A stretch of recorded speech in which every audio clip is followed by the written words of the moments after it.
Photosynthesis में chlorophyll का क्या रोल है? चलिए देखते हैं। क्लोरोप्लास्ट के अंदर थाइलेकॉइड मेम्ब्रेन्स होती हैं और इन्हीं मेम्ब्रेन्स के अंदर पिगमेंट्स लगे होते हैं। पिगमेंट्स वो चीजें हैं जो विजिबल लाइट को एब्जॉर्ब करती हैं और अलग अलग पिगमेंट्स अलग अलग वेवलेंथ्स की लाइट एब्जॉर्ब करते हैं।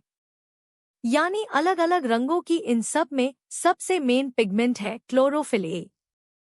क्लोरोफिल ए की शक्ल देखिए। इसके बीचों बीच एक मैग्नीशियम बैठा होता है और एक लंबी टेल इसको मेम्ब्रेन के अंदर जमाए रखती है। बाकी जितने पिगमेंट्स हैं उनको एक्सेसरी पिगमेंट्स कहते हैं। पहला है क्लोरोफिल बी। ये बिल्कुल क्लोरोफिल ए जैसा ही है, सिर्फ ऊपर वाला साइड ग्रुप अलग है। और दूसरे हैं कैरोटेनॉइड्स। इनकी लंबी चेन की वजह से इनका रंग नारंगी होता है।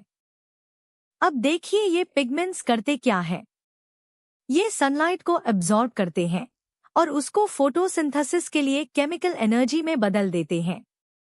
लेकिन लीफ की सरफेस पर जितनी लाइट गिरती है उसका सिर्फ 1% ही एब्जॉर्ब होता है।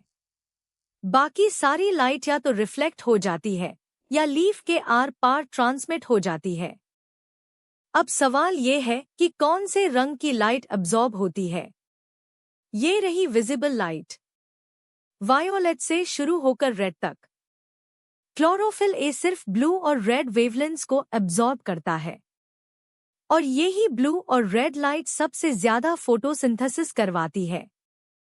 जो वेवलेंथ्स क्लोरोफिल ए नहीं लेता उनको एक्सेसरी पिगमेंट्स एब्जॉर्ब कर लेते हैं। अब आखिरी बात, जब कोई पिगमेंट लाइट एब्जॉर्ब करता है तो उसके अंदर रिएक्शंस होने लगती हैं और उसके इलेक्ट्रॉन्स बाहर निकल आते हैं। ये high energy electrons electron transport chain से गुजरते हैं। इनकी एनर्जी का पहला काम है एटीपी बनाना और दूसरा काम है एनएडीपी को रिड्यूस करके एनएडीपीएच बनाना। तो खुलासा ये रहा, थाइलेकॉइड मेम्ब्रेन्स में पिगमेंट्स होते हैं और मेन पिगमेंट है क्लोरोफिल ए, क्लोरोफिल बी और कैरोटेनॉइड्स एक्सेसरी पिगमेंट्स कहलाते हैं। लीफ पर पड़ने वाली लाइट का सिर्फ 1% एब्जॉर्ब होता है और ब्लू और रेड सबसे ज्यादा काम करते हैं और एब्जॉर्ब हुई लाइट के इलेक्ट्रॉन्स एटीपी और एनएडीपीएच बनाते हैं। बस क्लोरोफिल का रोल आपका हो गया।